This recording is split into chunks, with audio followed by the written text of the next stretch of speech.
Hello friends, welcome to your very own favourite education channel Jio school. तो आज हम क्या पढ़ने वाले हैं? तो भाई हमने लास्ट लेक्चर में क्लास 10 बायोलॉजी का कंट्रोल और कोऑर्डिनेशन नाम के चैप्टर को कंटिन्यू कर रहे थे और हमने प्लांट के हार्मोन्स के बारे में डिस्कस कर लिया था। हम बात कर रहे थे प्लांट मूवमेंट्स के बारे में। वहीं मैंने ट्रोपिज्म और नेस्टिक मूवमेंट में आपको डिफरेंस भी बताया था, हालांकि आज भी हम देखेंगे।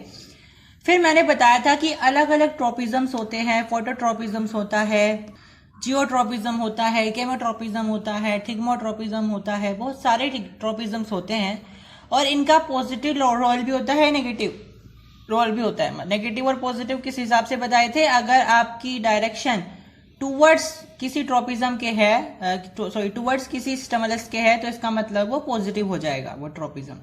और अगर वो अवे फ्रॉम द स्टिमुलस है तो इसका मतलब वो नेगेटिव ट्रोपिज्म हो जाएगा, फिर चाहे वो कोई सा भी ट्रोपिज्म हो।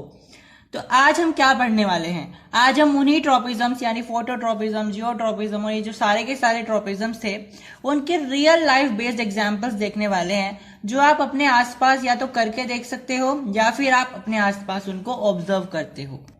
तो चलिए शुरू कर देते हैं। तो भाई फोटोट्रोपिज्म मैंने आपको नेगेटिव भी बताया था, पॉजिटिव भी बताया था। फोटोट्रोपिज्म क्या होता है भाई? ये सन से स्टिमुलस होता है, मतलब इसका जो फोटोट्रोपिज्म का स्टिमुली होता है वो सन होता है। तो सन क्या करेगा? यहाँ पे हमें एक स्टिमुलस का काम करेगा और प्लांट क्या करेगा? उस पर रिस्पॉन्ड करेगा।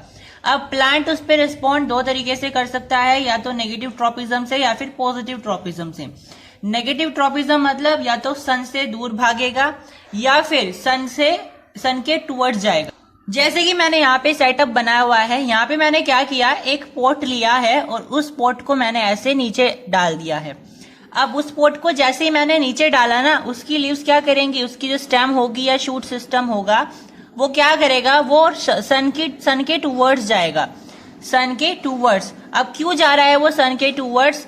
क्योंकि लीव्स को क्या चाहिए होता है भाई? लीव्स क्या ट्रैप करती है? लीव्स सनलाइट ट्रैप करती है, तो लीव्स उसी डायरेक्शन में जाएंगी जिस डायरेक्शन में उन्हें सनलाइट मिल जाएगी। दूसरा रीजन ये भी होता है, लीव्स के अंदर होते हैं ऑक्सिन और स्टेम्स के अंदर भी क्या होते हैं? ऑक्सिन्स होते हैं। तो ऑक्सिन क्या करते हैं? ऑक्सिन फोटोट्रोपिज्म को मतलब फोटोट्रोपिज्म के लिए रिस्पॉन्ड करने में प्लांट को मदद करते हैं, मतलब कि वो उसी डायरेक्शन में उसको लेकर के जाएंगी जिस डायरेक्शन में सन होगा। वही जो रूट है, रूट क्या करेगी? सन से दूर भागेगी। देखें यहाँ पे ये क्या है, ये रूट्स हैं। तो ये सन से क्या कर रही है? ये सन से दूर भाग रही हैं। तो हमें यहाँ से क्या देखने को मिला? ये क्या हो रहा है? ये हो रहा है नेगेटिव ट्रोपिज्म। वही ये क्या हो रहा है? ये इस डायरेक्शन में जा रही है, इसका मतलब ये पॉजिटिव ट्रोपिज्म। और कौन सा ट्रोपिज्म? फोटोट्रोपिज्म। तो चलिए अब देख लेते हैं जियोट्रोपिज्म किस तरीके से रियल लाइफ में काम करता है। तो भाई देखिए, अब आपने देखा होगा प्लांट्स क्या करते हैं, ये जैसे मिट्टी है, ये आपका सेटअप नहीं है इसमें, ये आपकी जैसे मिट्टी है नीचे की तरफ, यहां से क्या करते हैं प्लांट? निकलते हैं ऐसे और ऐसे जो है ऊपर की तरफ ग्रो करते हैं। लेकिन जो इनकी रूट्स होती है वो क्या करती है? वो मिट्टी के नीचे की तरफ ग्रो करती है, यानी कि शूट सिस्टम ऊपर की तरफ ग्रो करता है, वही रूट सिस्टम नीचे की तरफ ग्रो करता है। अब जियोट्रोपिज्म क्या होता है भाई? ट्रोपिज्म ऑफ ग्रेविटी, यानी कि ग्रेविटी का यहाँ पे स्टिमुलस आएगा। तो ग्रेविटी कहाँ एक्ट करती है? Towards the centre of the earth, मतलब कि नीचे की तरफ। लेकिन जो शूट सिस्टम है वो क्या कर रहा है? वो ऊपर की तरफ ग्रो कर रहा है। इसका मतलब क्या है? यानी कि जो प्लांट का ये शूट वाला पार्ट है, ये जो ग्रेविटी की नेगेटिव साइड में काम कर रहा है, ये इस तरीके से कर रहा है। करना इसे कैसे चाहिए? ऐसे, क्योंकि ग्रेविटी किस तरफ एक्ट करती है? Towards the centre of the earth, मतलब कि एक तरीके से हम बोल सकते हैं डाउनवर्ड्स। तो अर्थ की साइड यानी कि डाउनवर्ड्स को एक्ट करना चाहिए। लेकिन वही जो इसकी रूट्स है वो बिल्कुल सही काम कर रही है। इसका मतलब जो इसकी रूट्स है वो क्या कर रही है? वो पॉजिटिव ट्रोपिज्म कर रही है, पॉजिटिव जियोट्रोपिज्म कर रही है। और इसका जो शूट सिस्टम है वो क्या कर रहा है? वो नेगेटिव ट्रोपिज्म शो कर रहा है। सो ग्रेविटी का जो स्टिमुलस होता है वो हमेशा सेंटर ऑफ द अर्थ की तरफ एक्ट करता है। तो रूट्स क्या कर रही हैं यहाँ पे? रूट्स बिल्कुल सही काम कर रही है, मतलब सही, देखो इसमें सही गलत तो कुछ है नहीं। हाँ, ये हमेशा देखो इसमें क्या हो रहा है? पॉजिटिव ट्रोपिज्म हो रहा है, क्योंकि ग्रेविटी सेंटर की तरफ एक्ट कर रही है, यानी डाउनवर्ड एक्ट कर रही है, और रूट्स भी डाउनवर्ड एक्ट कर रही है, तो टूवर्ड्स ग्रेविटी। लेकिन ये क्या कर रहा है, ये अगेंस्ट द ग्रेविटी जा रहा है, that is negative tropism.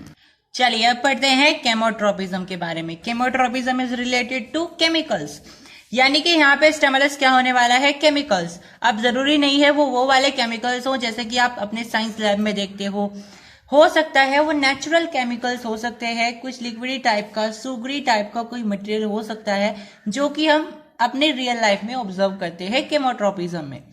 For example आपके पास होता है फ्लावर के अंदर, आप सभी को पता है फ्लावर के अंदर फीमेल रिप्रोडक्टिव पार्ट भी होता है और मेल रिप्रोडक्टिव पार्ट भी होता है। फीमेल रिप्रोडक्टिव पार्ट कौन सा होता है, कार्पेल होता है, और आपके पास जो मेल रिप्रोडक्टिव पार्ट होता है वो पोलन ग्रेन होता है।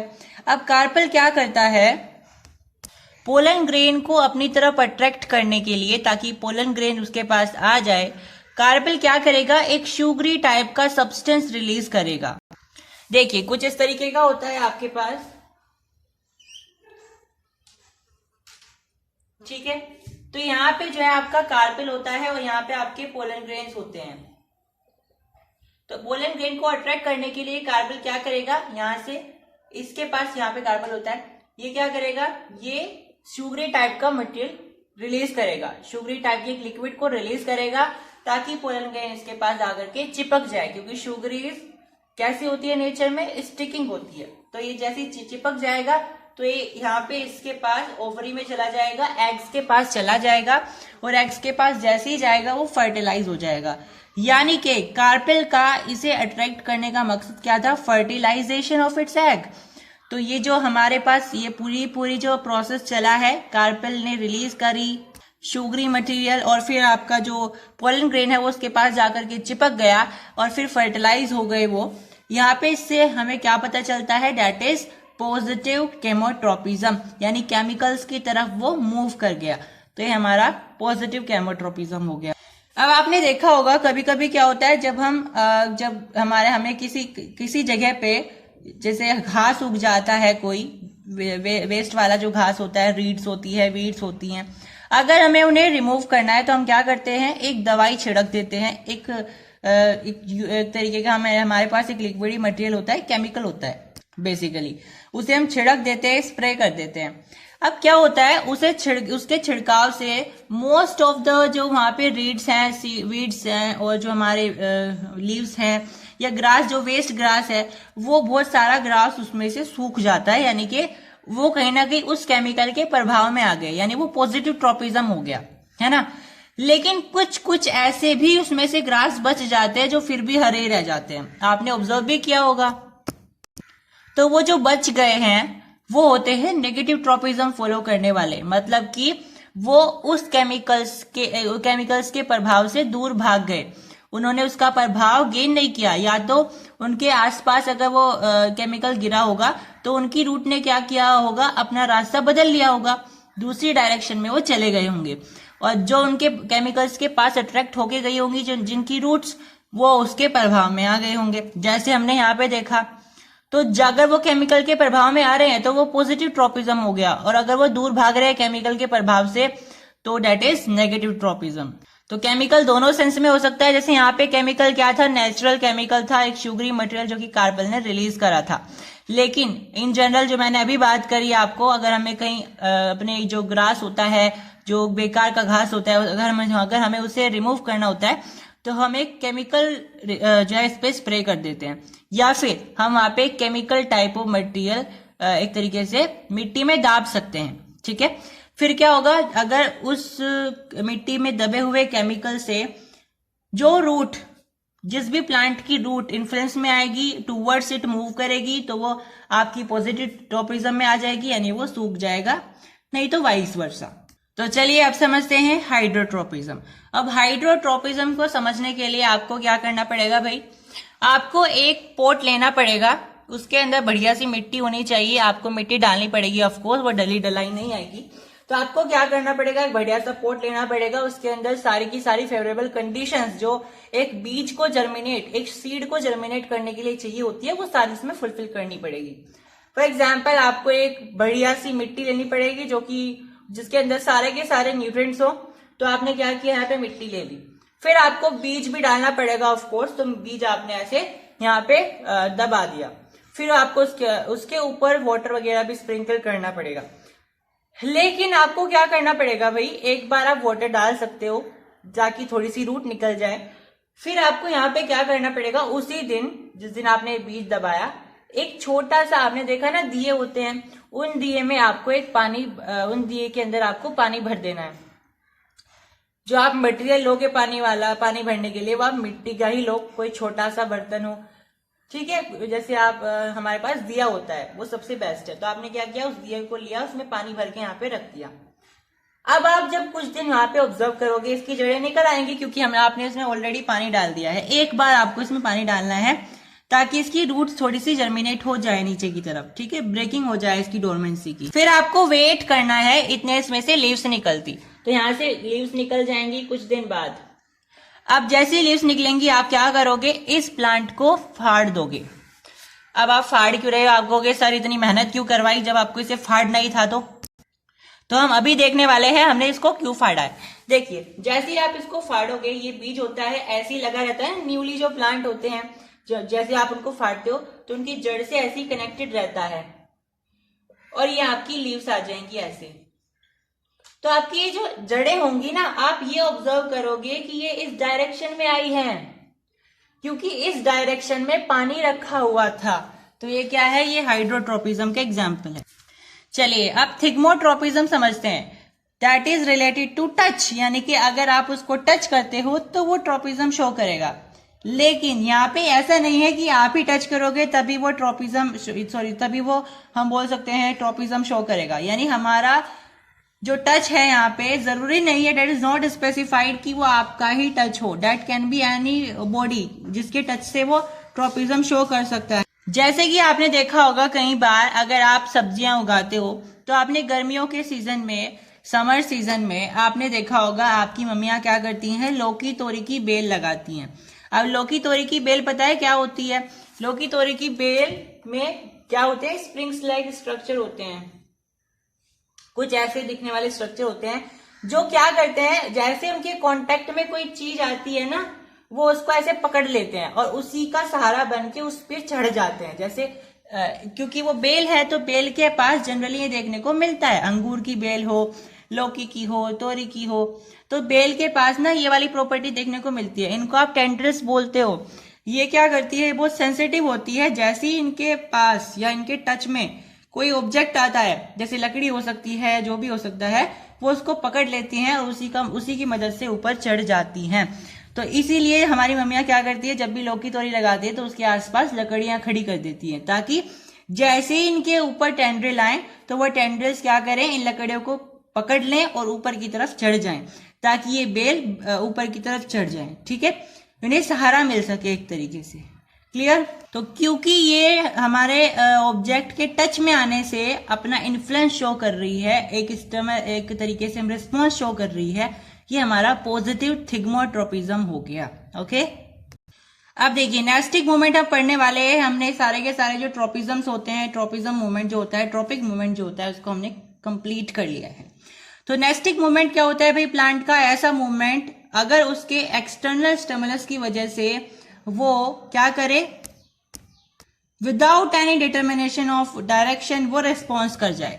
जैसे कि मैंने आपको पहले भी एग्जाम्पल दिया है, जैसे आपने छुआछुई की पेड़ को छुआ है तो वो क्या कर जाएगा, एकदम से मुरझाएगा, विल्टेड हो जाएगा। उसे डायरेक्शन से कोई मतलब नहीं है, किस डायरेक्शन से आपने उसको छुआ है, किस डायरेक्शन से नहीं, वो एकदम से आपका क्या हो जाएगा, बिल्कुल विल्टेड हो जाएगा।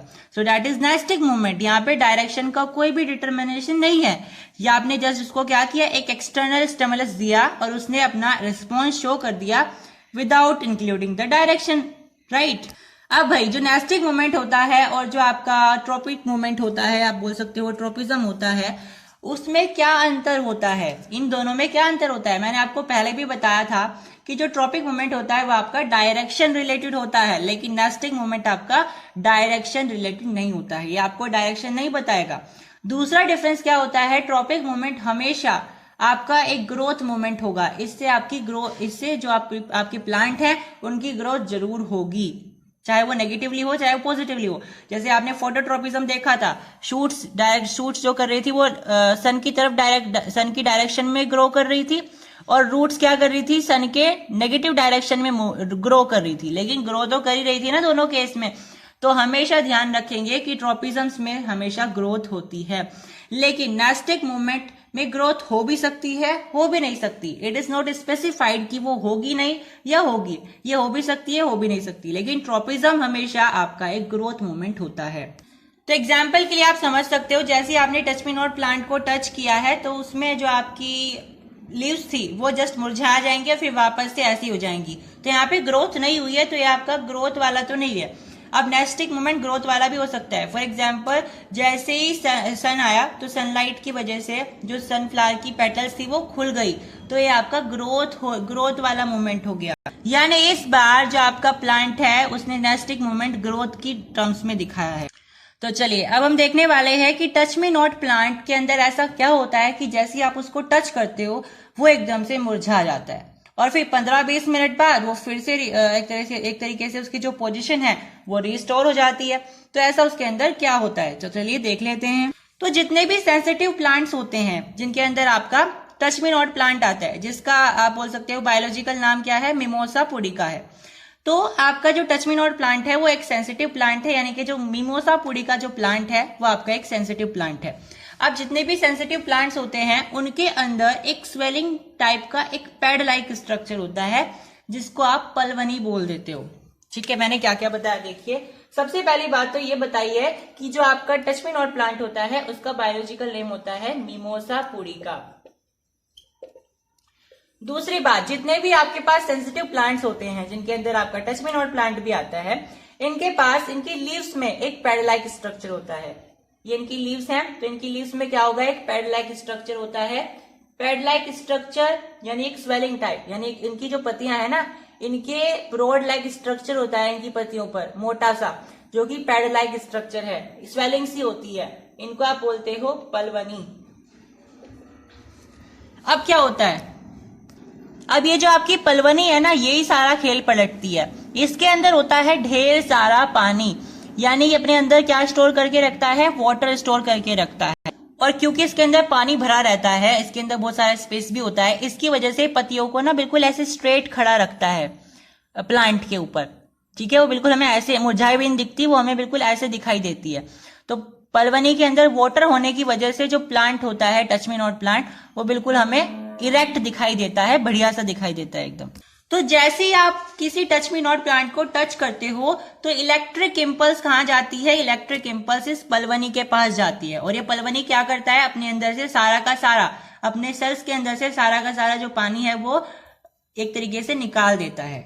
लेकिन ऐसा नहीं है जैसे इसने जो है किसी ने इसको टच किया तो इसने सारा का सारा जो पानी है वो निकाल दिया, तो वो झरने की तरह आपको दिखाई देगा कि देखो पानी चू रहा है यहाँ से। ऐसा नहीं होता है, बहुत कम अमाउंट में पानी होता है, लेकिन प्लांट के लिए तो बहुत ज्यादा है ना वो, तो वो लीव्स के आसपास ही वहीं जो है एक तरीके से बैठ जाता है पानी। तो जैसे ही थोड़ी देर में 15-20 मिनट गुजरती है, वो पानी फिर से डिफ्यूज हो जाता है लीव्स के अंदर और लीव्स फिर से इरेक्ट हो जाती है। तो ये होता है पूरा मैकेनिज्म। मैंने क्या बताया, प्लांट जो होता है टच मी नॉट प्लांट वो एक सेंसिटिव प्लांट है, और जितने भी सेंसिटिव प्लांट्स होते हैं उनके पास होता है पलवनी नाम का एक swelling like structure, paddling like structure उनकी लीव्स के अंदर, जिसके अंदर होता है ढेर सारा पानी। अब जैसे ही कोई आदमी उनकी लीव्स को टच करता है तो इलेक्ट्रिक इंपल्सेस ऑर्डिनरी सेल्स की मदद से इन पलवनीज के पास पहुंचती है, और इन पलवनीज से लगभग आधा पानी जो है एक तरीके से बाहर निकल जाता है। ठीक है, तो इस तरीके से फोल्ड हो जाती हैं, और फिर जैसे ही 15-20 मिनट गुजरती है ये धीरे धीरे जो पानी है ये इसके अंदर डिफ्यूज होने लग जाता है। ठीक है, आप सोचोगे 15-20 मिनट क्यों लगती है, तो भाई वो एकदम से अपना सारा पानी एकदम से क्या करते हैं, एक तरीके से निकाल देते हैं, सिक्रीट कर देते हैं अपने अंदर से लीव से। तो उसे डिफ्यूज करने में उन्हें टाइम लग जाता है, लगभग 15-20 मिनट का उन्हें टाइम लगता है लीव्स को अपने अंदर वो पानी दोबारा से रिस्टोर करने में। और फिर 15-20 मिनट वो बाद जो पानी है वो दोबारा से उसके अंदर डिफ्यूजन की मदद से वापस चला जाता है। ध्यान रखना, जो पानी वापस से रिस्टोर होगा ना लीव्स के अंदर, वो डिफ्यूजन नाम के प्रोसेस से होता है। तो इस तरीके से टच मी नॉट प्लांट का मैकेनिज्म चलता है। आप जैसे इसको टच करते हो मुरझा जाता है। So that was all in this video. इस वीडियो में हमने अपना जो प्लांट का कंट्रोल एंड कोऑर्डिनेशन है वो फिनिश कर लिया है पूरी तरह से। अगले आने वाले लेक्चर्स में इस चैप्टर के आपको हम पढ़ाने वाले हैं ह्यूमन बीइंग्स या मल्टी सेलुलर एनिमल्स के बीच में या मल्टी सेलुलर एनिमल्स में किस तरीके से कंट्रोल एंड कोऑर्डिनेशन फंक्शन होता है। तो हमने यहाँ पे अपना प्लांट का कंट्रोल एंड कोऑर्डिनेशन फिनिश कर दिया है। अगर आपको कोई भी डाउट आता है तो please write down in the comment section and hope you are loving to the videos and subscribe to the channel as well. Thank you.